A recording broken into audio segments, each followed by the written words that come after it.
For centuries, Africa's abundant natural resources have powered progress around the world. From minerals to agriculture, these raw materials have fueled global development.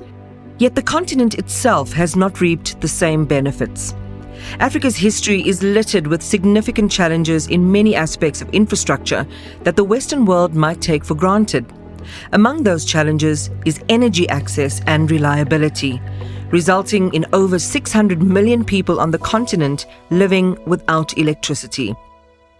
The energy deficit has hindered economic growth, limited educational opportunities, and impacted healthcare in many African nations.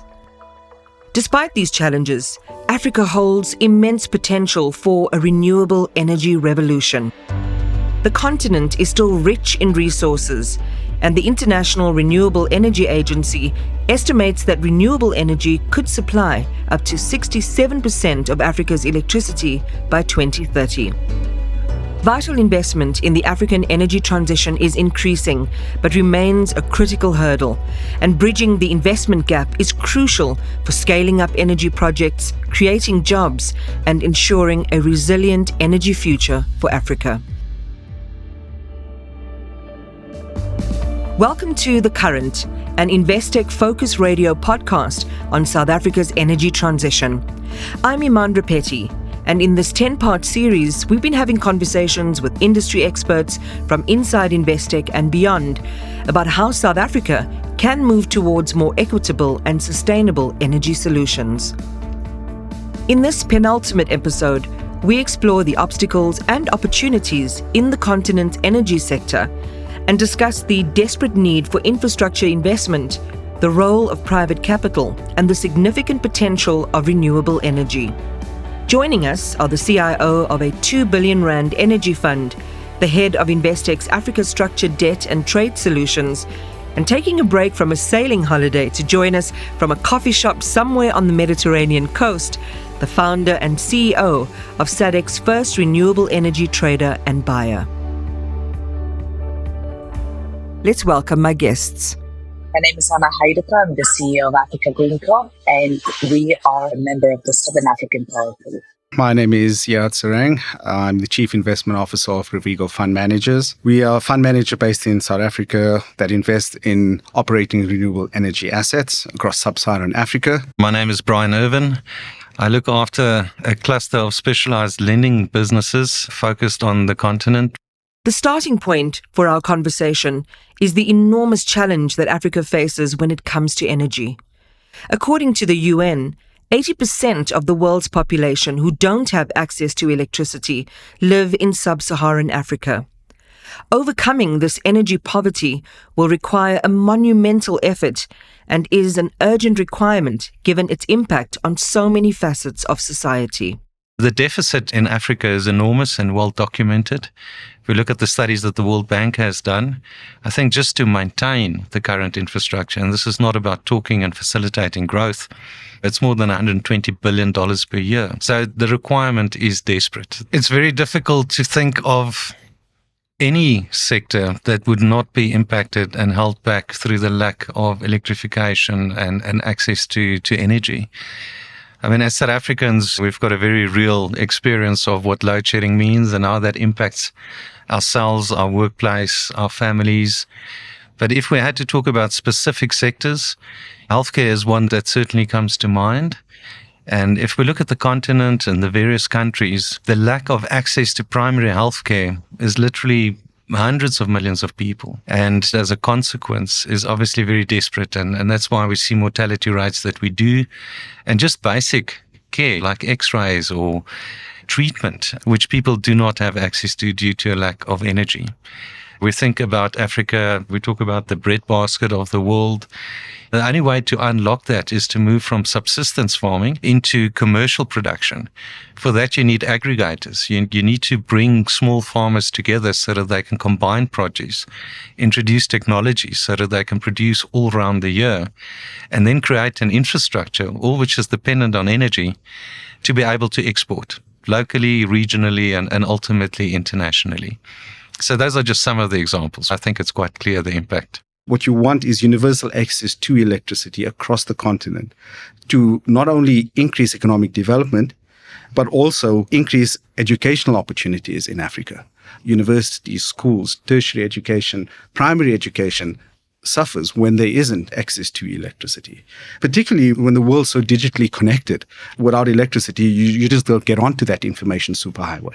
Let's bring you in here, Anna. Africa's lack of energy can be attributed to a combination of factors that vary across the continent.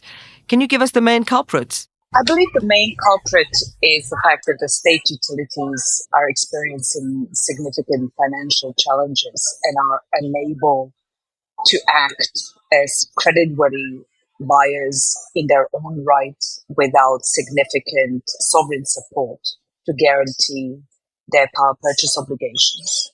So this lack of creditworthy entities to buy and the lack of a market into which one can sell new generation is, in my view, the key culprit.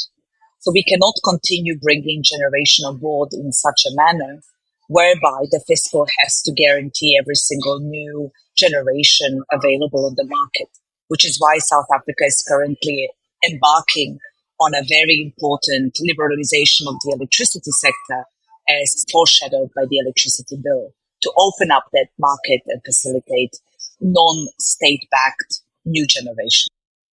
With the continent facing such a glaring problem, the obvious question might be, why has it been so difficult to take advantage of such a large opportunity? Ziyaad, what's standing in the way?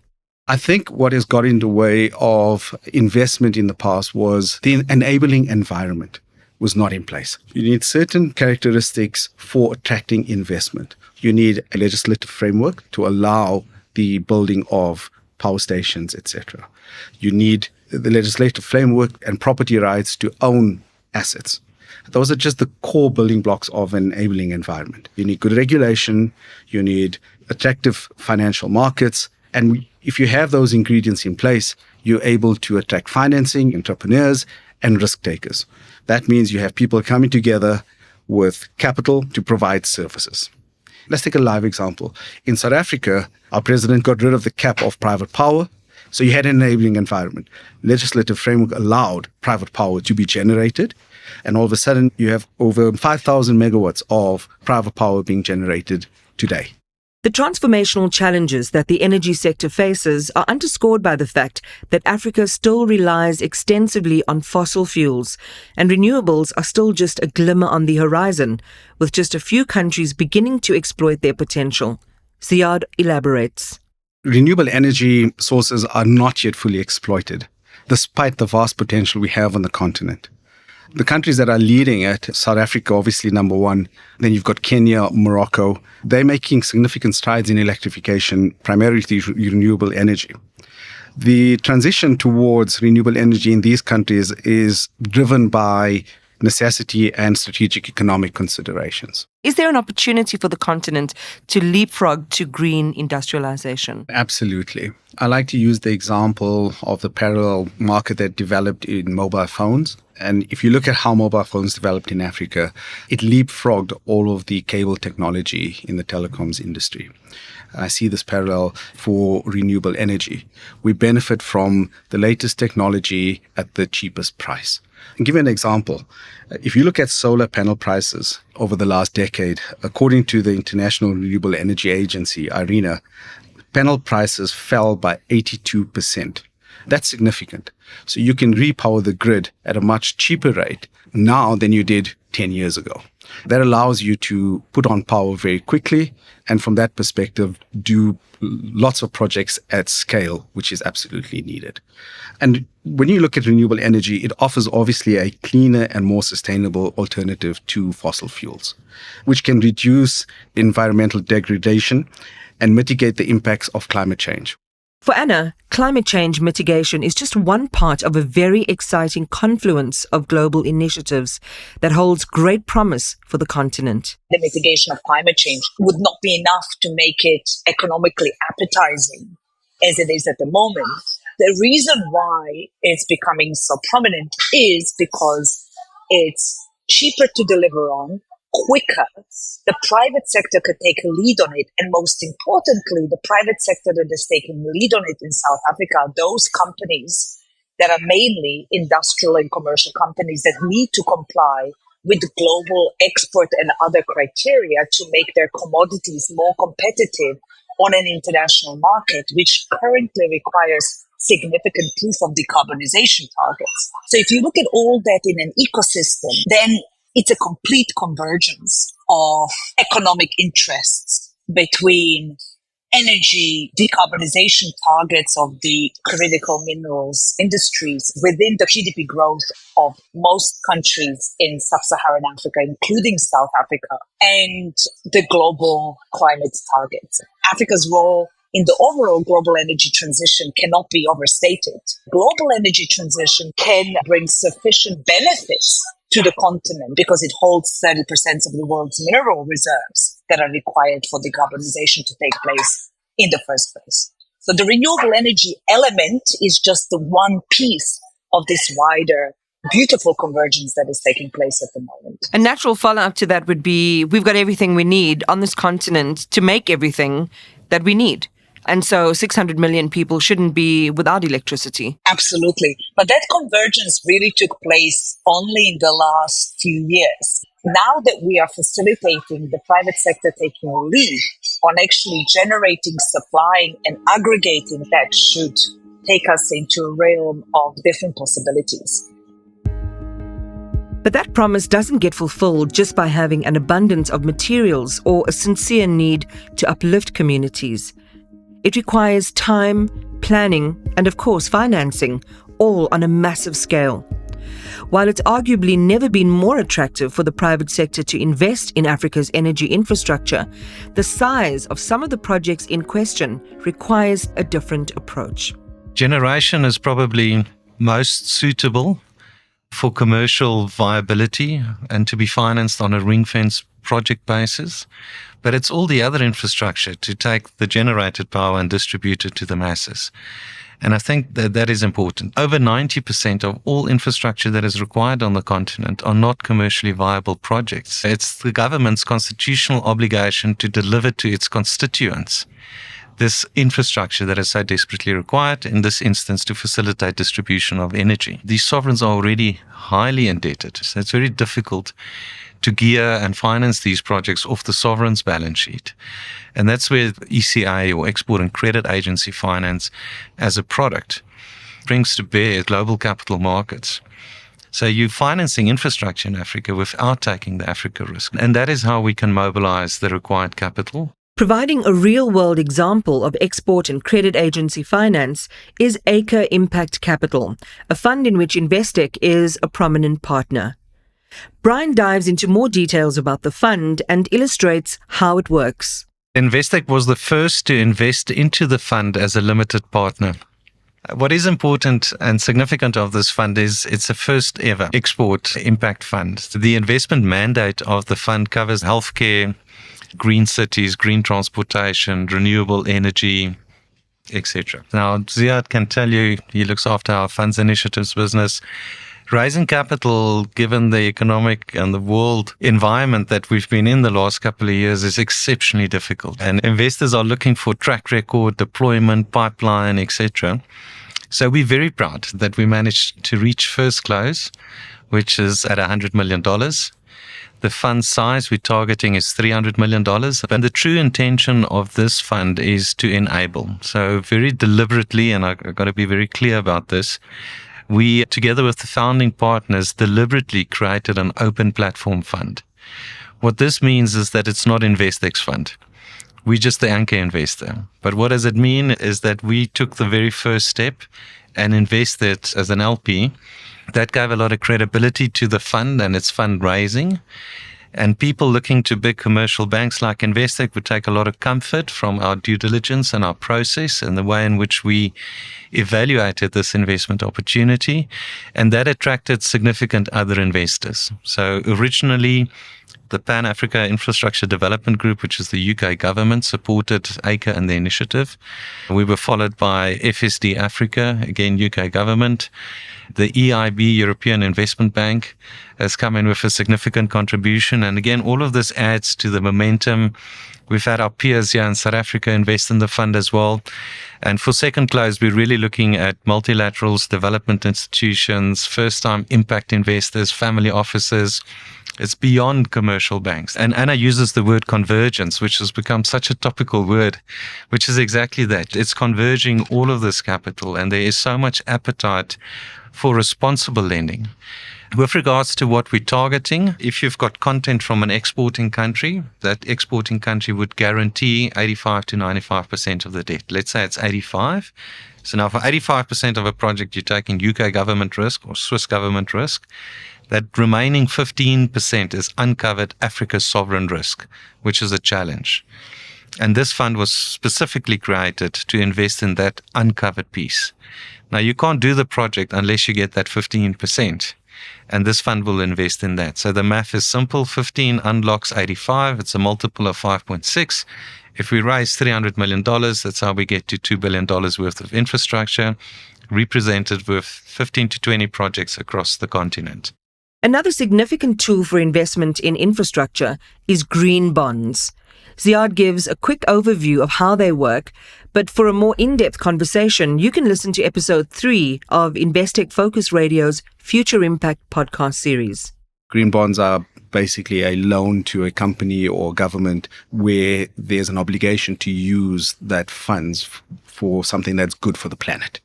That goes to the likes of renewable energy projects or other sustainable projects. And ACRE is one example of the type of projects that would be used. We've seen a lot of bank funding that has come through alongside the DFIs, the developing financing institutions. From that perspective, the private sector, along with government, in terms of them issuing green bonds, etc., would form most of the infrastructure investment within Africa. Export financing, working hand in hand with developmental finance, these are well suited to impact investing. But then what about public markets? Have equity markets featured at all when it comes to raising capital for Africa's green energy transition? We think that is an area where a lot of innovation and work needs to be done to attract capital.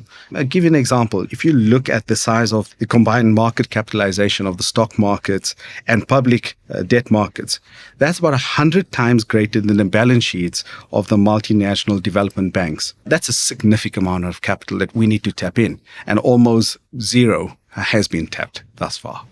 In South Africa, which is the largest market for renewable energy investment, there was only one listed bond that came to market. Over 300 billion rand has been invested in the market, and none of it is public. It's something that we need to work on, something that we are working on. I don't think there's a lack of appetite for investors to come in. It's all about the environment. So you've got a large amount of resources in the world that sits in Africa. You haven't exploited it. You've got a massive amount of capital that looks for good projects, and capital will flow through to those projects if the environment is in place. So we've got a lot of work to do to attract that amount of capital. A lot of education is required to institutional investors to try and get them more comfortable, to take views with their investment capital in the public market, to package projects in the private market and bring those to the public market. So the opportunity is there, the will is there, the technology is there. It's a matter of creating the environments within the different countries. And South Africa is somewhere that you can use as a base to develop. South Africa has probably the deepest capital markets on the sub-Saharan African market. And from that perspective, there's a great amount of potential to tap public markets, and particularly equity and capital. Like Ziyaad, Ana believes that education is a key factor in driving Africa's energy transformation. Education of institutional and other investors is needed more than ever, because it's not only how do we finance clean energy and renewable energy and solar PV, it is how do we better assess the risk allocation that is now new in the market when the private sector is becoming a more significant buyer, whether traders and aggregators like GreenCo, like us, or whether directly commercial and industrial buyers themselves. For example, GreenCo's capital base, we also have DFIs as investors. In order for the lenders that are lending to the IPPs that we are buying from to have a different risk appetite when they look at who the shareholders are and how strongly rated they are. We also have AA minus rated guarantee provider guaranteeing our payment obligations, again, to give comfort to the lenders. But most importantly, I think it's not only about the regulatory environment and effectively teaching institutional and other investors about new market models, but it's also about diversifying the risk on a regional basis. South Africa sits at the heart of a regional Southern African power pool. The regional Southern African power pool has an incredible need for more electricity supply. It has a huge demand, a deficit in generation. So if one starts looking at an opportunity to invest in a renewable energy project in South Africa, and then looks at not only the South African market, but the wider regional market into which one could supply that power in case of any difficulties of payment or demand in the country alone, that's how we de-risk these projects without any backup of the sovereign. You start pooling regional demand and pooling regional sovereign risk. And by doing that, you start attracting more financing because the risks become minimal because the demand requirements are so huge. Our conversation with Ana, Ziyaad and Brian will continue after this.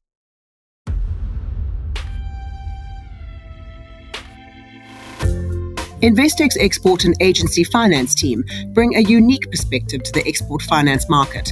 As a project developer and equipment lessor in our own right, we understand firsthand the challenges our customers face in mobilizing projects and infrastructure investments. If you're based in sub-Saharan Africa and are looking for export credit or tied commercial loans to make a lasting impact, click on the link in the podcast notes or search for Investec Export Finance.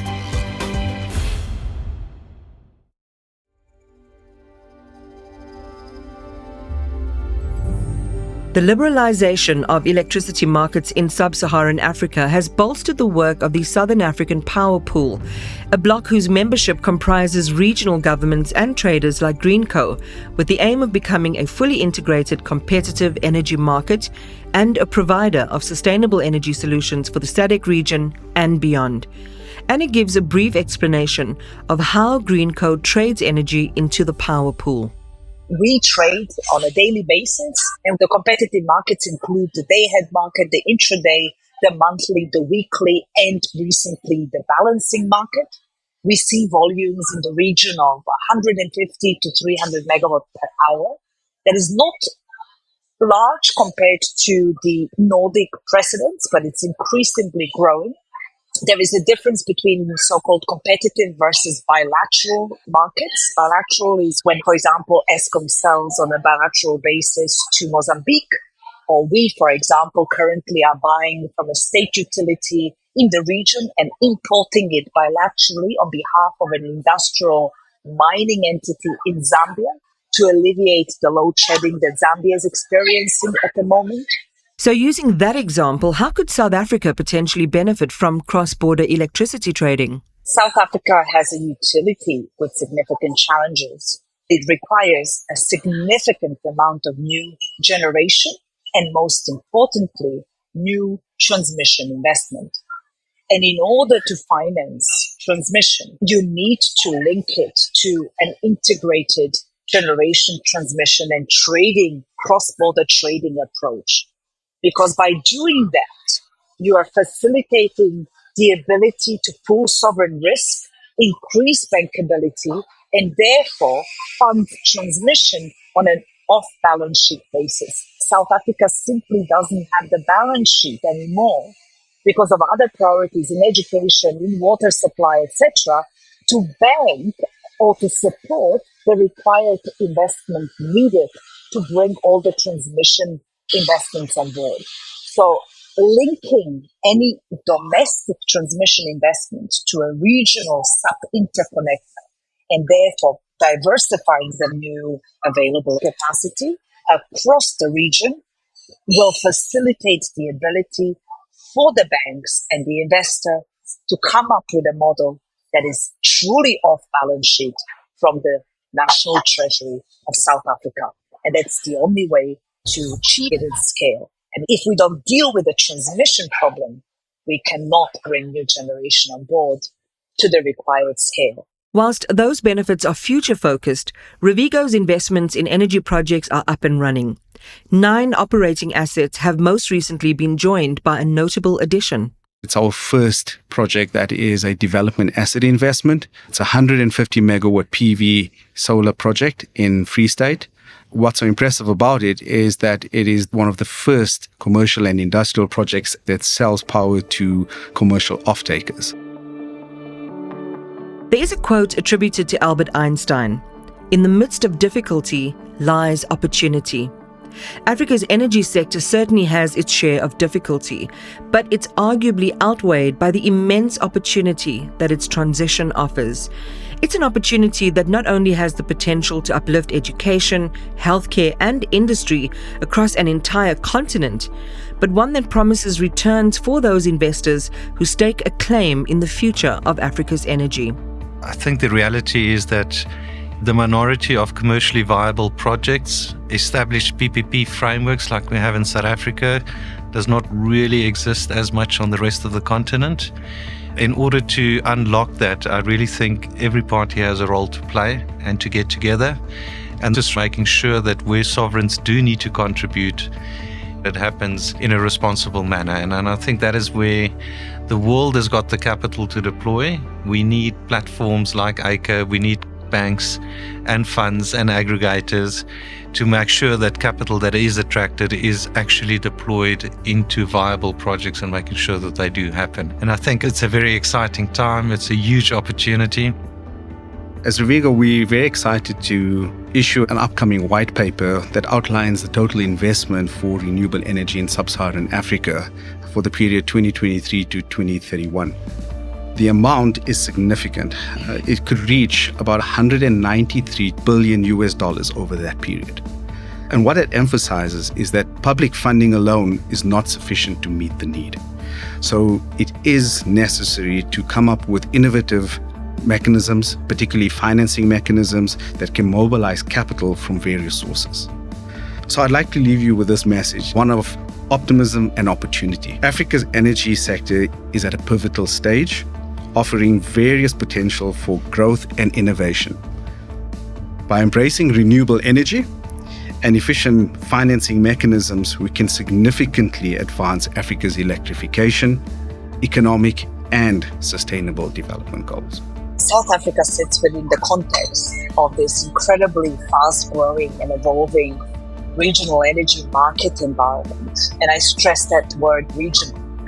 It's a market environment that has reached a convergence of economic interests between what is required globally on the decarbonization side and what is required locally when it comes to achieving the decarbonization target. We believe that Southern African power pool market growth and imminent integration with East African power pool provides a unique opportunity for South Africa to leverage its access to the regional market for attracting more domestic investment.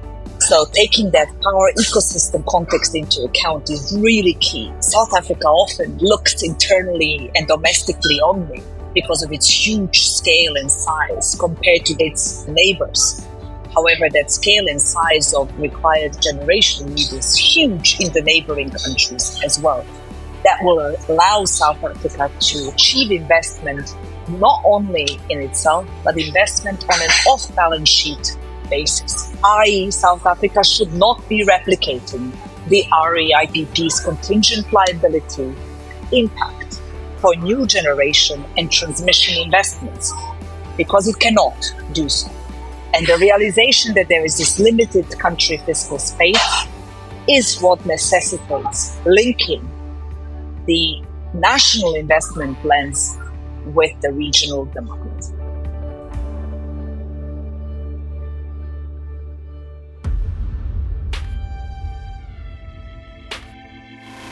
Thanks for listening to this episode of The Current, brought to you by Investec Focus Radio. In our final episode, we review the series for more insights into South Africa's energy transition. You can find all episodes of The Current on the Investec website or wherever you get your podcasts. If you enjoyed this episode, please rate it, leave a review, and tell your friends and colleagues.